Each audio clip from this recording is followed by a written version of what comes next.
was an Iwi Kupuna conference just recently on Maui this past May. And did any of you here attend that conference in May? No? How about up here? Yes. Okay, two of three, right. It was really, really good. They concluded, among other things, that the state does not adequately protect our ancestral burials, okay? And it kind of reminded us all that we have to continue to be diligent in approaching this issue on all of our islands because we have Iwi Kupuna found on all of our islands. We're very fortunate to have 3 experts here this evening to share their experiences in Mana'o on this subject. And they are Terry Lee Keko'olani Raymond at my far, far left. And today we have Andrea Kalai. She's actually a fill-in for Mana Caceres, and she's just as expert as he is. Aloha mai Kapu. Aloha. This young man over here, he inspires me. He inspires me because there's not too many people his age that are so passionate about what it is we do to protect our kupuna. I never knew what that meant until I got a kahea from one of my own kupuna. And it was a very soft, gentle whisper. I was all by myself, and the whisper said to me, "We'll find out what's going on at Kawaiahao." And I had not been too concerned about it. I had been concerned. I was concerned, but I thought, Kawaiahao is a Christian church. They're the Ali'i church. They're not going to do any kind of harm to kupuna, I hope. But I didn't know enough, so I started to do my homework, and I went to talk to the kahu, let him know who I was. And I have a kupuna who was a kahu at that church. His name is Moses Matthew Ku'aya. He was made a kahu in that church. And he was part of this church for a good 30 years of his life. And this was the kupuna I was worried about. And so we never knew where he was buried. I knew where his wife was buried. His wife, my other tutu, kupuna, is buried in the back of Lunalilo's crypt in that area. Very plainly marked grave headstone. Just never knew where he was buried. He had passed away about 15 years prior to her. So I started to think, I wonder if he's in that area where they're digging up kupuna. So I immediately started to do some research and find out what was going on. I knew in general from what was happening in the media that Kawaiahao was digging up Iwi Kupuna in the shadow of their church. And as soon as that thought came into my mind, this became personal to me.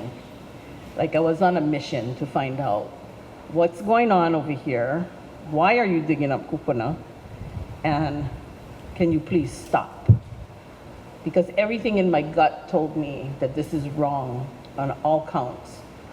So I went through the process of having a meeting with the kahu of the church, who was Curtis Kikuna at the time. This is 9 years ago, 2011 I started, 2010, 2011 I started. And I started to do my homework. I didn't get very many answers from them. I wrote a letter, explained who I was, who my kupuna was, and asked them, what are you guys doing? Why are you digging up kupuna over here? And their answer was that they wanted to build this building, and it required that they take out some of the kupuna. Yeah. So then I did more research and found out that in, I believe it was 1940, they removed about 117 kupuna to build Likeke Hall, which was the hall they had demolished to build this new building. 117 kupuna were taken out of their graves against the wishes of Ohana, who came forward and said, no, you don't have our permission to take out any of our kupuna, you leave them alone. They filed a lawsuit, they won the lawsuit, they were compensated financially, but the church had already dug them out. 117 kupuna were dug out. They were reinterred at Kamo'ili'ili Cemetery, where there's a high-rise building over there now. That property got sold to build this high-rise building. All those kupuna in that cemetery were moved again up to another cemetery, and then they were all cremated together, over 100 kupuna, not sure the numbers, and then brought back to Kawaiahao in ashes. And you can go see there is a bell, like a bell tower plaque for them with the names of the kupuna that they did know, but there are some kupuna that are not on that because they didn't know the names of all the kupuna. And when I found that out, that just wrecked me. I mean, who does that?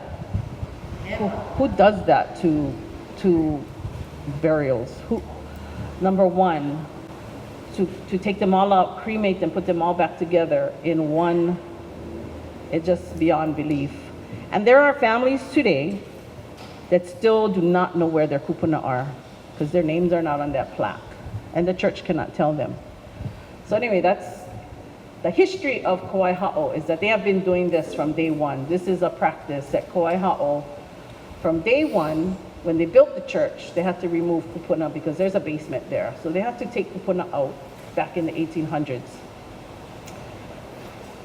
And they've continued till today. So when I got involved, there were 69 kupuna that had been taken out for trenches.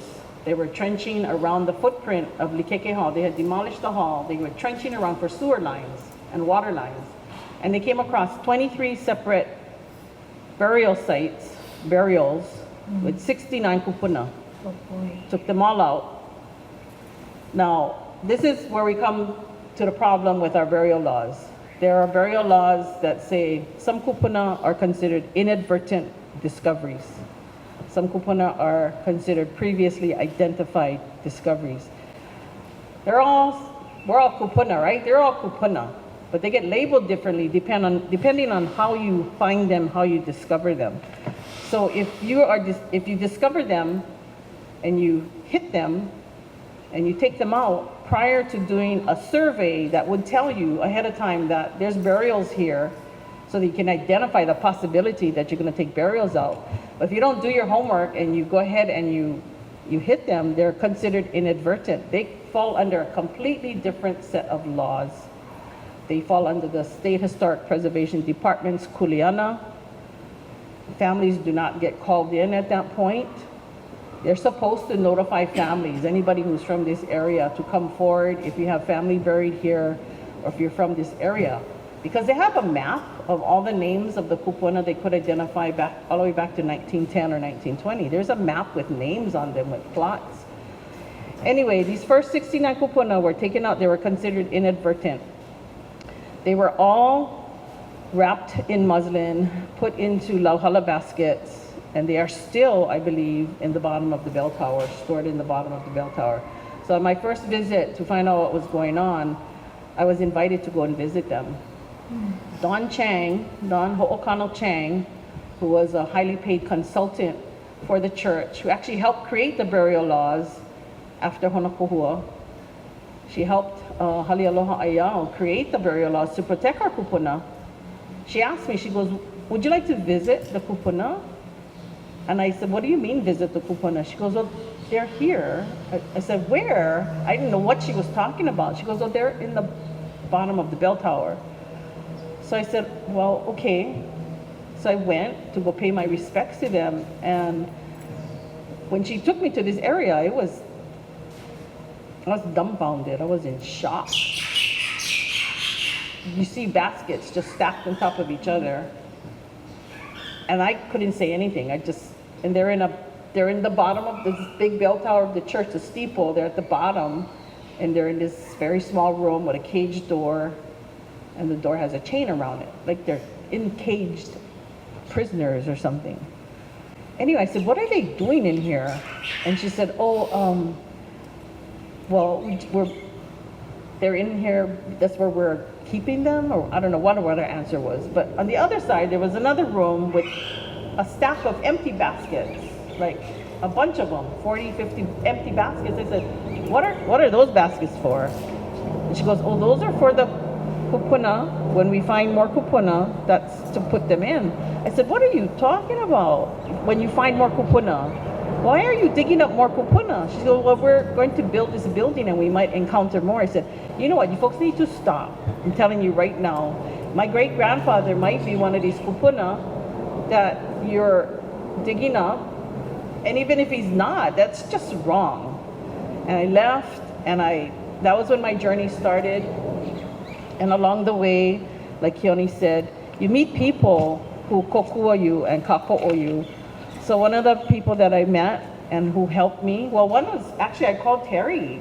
I just didn't know what to do, and I'd known Terry for a while, and I said, Terry, I need help. Who do I talk to about this? And she introduced me to Ka'anohi Kalekini. Till this day, those 69 kupuna are still in the bottom of the bell tower.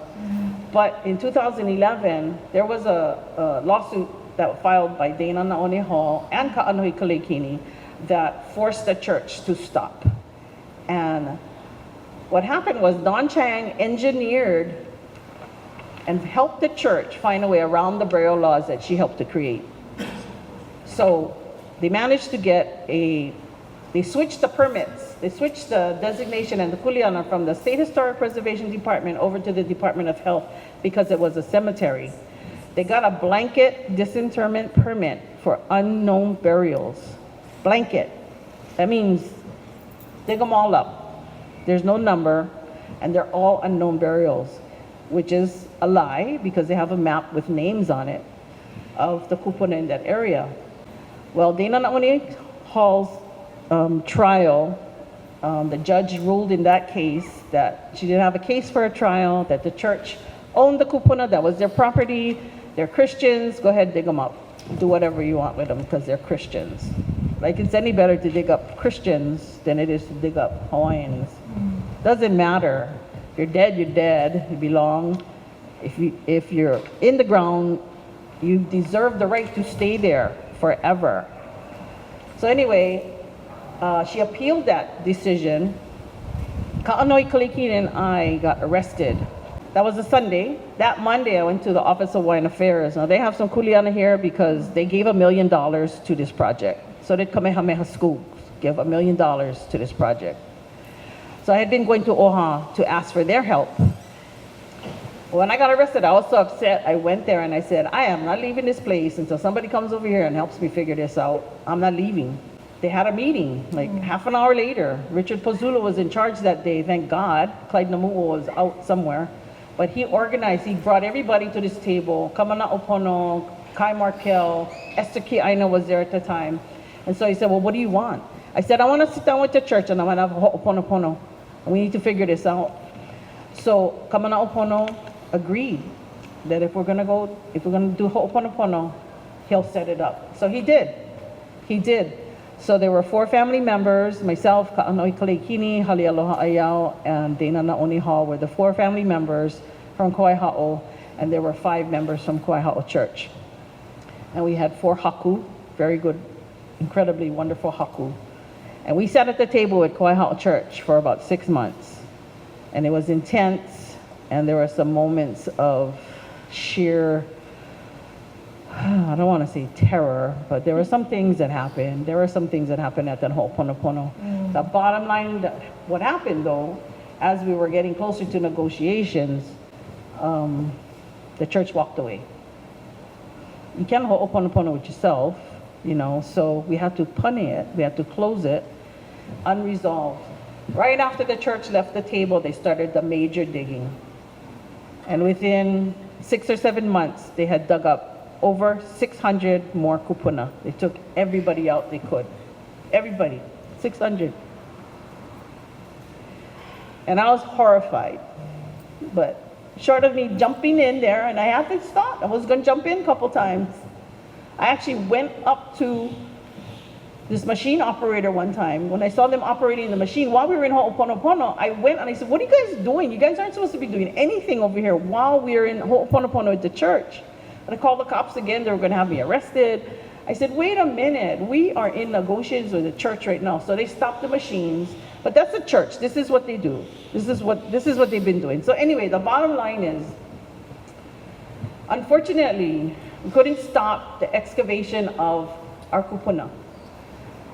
So, in addition to the 69, there's approximately 600 to 700 more kupuna that are now in the basement of the church, all in baskets.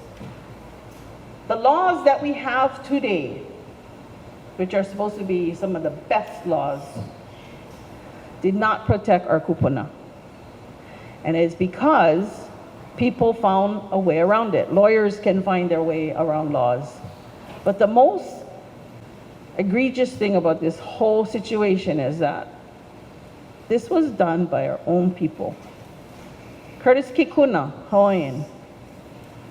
Yeah, Don Ho'okano Chang, Hawaiian. Bill Haole, Hawaiian. Frank Pestana, Hawaiian. Kahukaina, I hate to say it, but Kahukaina was part of it too. All Kanaka, all know better. They all got kupuna of their own. They're all going to be kupuna, right? This is our own people doing this to us now. This is not some foreigner that wants to come in and build his fancy hotel like in Honokahua, where over 1,200 kupuna were excavated. But at least they got the hotel to move back, and they stopped it because people showed up, like they're showing up on the Mauna. They showed up and they said, no, this is not happening. You leave our kupuna alone. So everything that we do with our kupuna, it's all related with what's happening on the Mauna.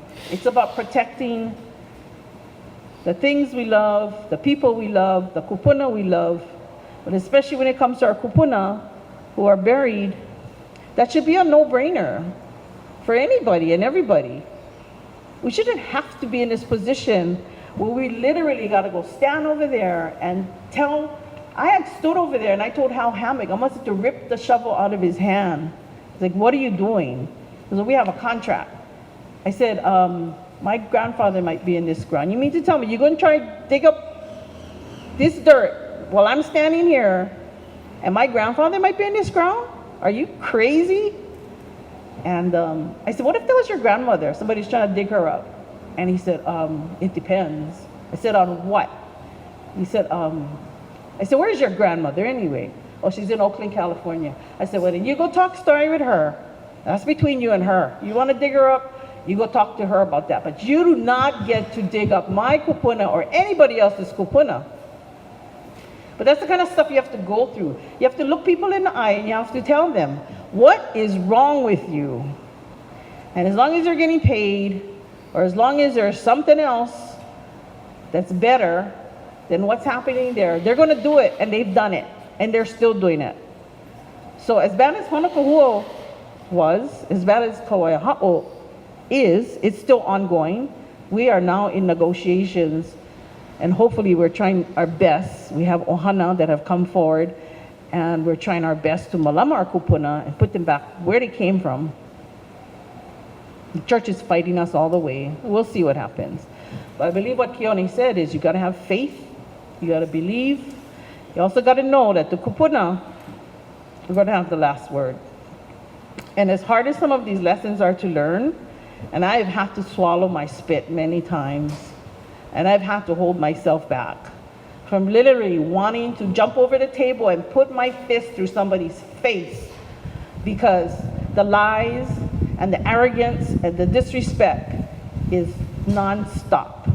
So I gotta just pull back, relax, and just know that I'm not in this by myself.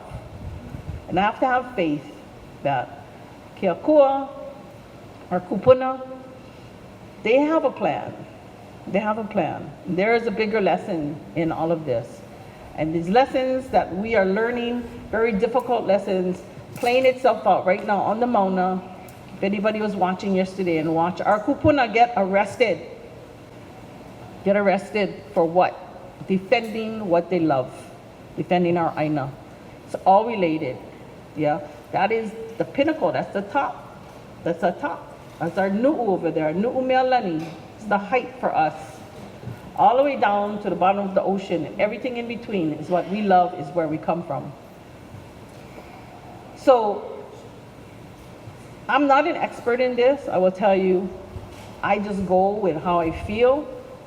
I am guided by whoever it is that continues to whisper in my ear. And I heard Antipua Kanahale do a talk today, and it's all in your na'au. You have to follow that gut instinct. And your gut instinct will tell you if what you're doing is pono and right, then you keep going. And it will tell you when to back off and stop. It just doesn't feel right. And then there's just times when you just gotta go. And there's nothing that's gonna stop you. Because we have to stand up, we have to speak up all the time, whenever we can.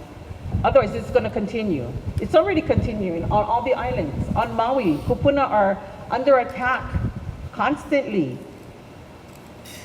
All that sand that they mined, and they took those pu'uone down, all full of iwi. They moved those iwi or they crushed them, whatever they did with them. That is heva. Grand Wailea now is redesigning their hotel. They're coming across more iwi. Heva. And there's some iwi kupuna issues we never hear about in smaller cemeteries, in rural areas. I mean, I have an auntie who went to go visit her kupuna somewhere in Maui, I want to say Kapu, but some very rural church, someplace. Gone. Graves are gone. And the church cannot tell her where they are. She goes, what do you mean they're gone? We came to put flowers and take care of the graves. They're gone. So this happens more than we'd like to think it does. So we have to be vigilant. We have to be maka'ala. We have to take this kuleana on for ourselves, for our own ohana, and for other ohana, like at Kawaiahao. We have so many kupuna over there that don't have families today that can come forward to speak for them. So for me, whether my grandfather, my great-great-grandfather is in that basement with the rest of the kupuna, it doesn't matter to me. I speak for all of them because it's just the right thing to do. The church gets away with this, believe me, this will set a precedent like no other. We cannot allow that to happen, just like we cannot allow the TMT to be built on Mauna Kea and desecrate that pristine aina up there. Pau, enough already. So I just want to close by saying that I'm so happy to see you listening and that you're interested in this. I never thought I'd be doing this, to be honest. This is not a kuleana I would have chosen for myself, but it is something I'm committed to. It is something I will do to the day I die. Something I will teach my children and my mo'opuna. Because we have to. We constantly have to be vigilant because we're not safe above ground or underground. Something wrong with that. Where do we go? Where is our space as Kanaka, as Oiwi, as people, as human beings? Where are we safe? Where's our safe place? Getting harder and harder to find nowadays. Mahalo nui for listening. I could go on for another hour, but that'll be for another panel. Terry, you know, the story of Kapu needs to be told. Because that was probably one of the worst. Yeah. Still is, yeah? Yeah. So mahalo nui.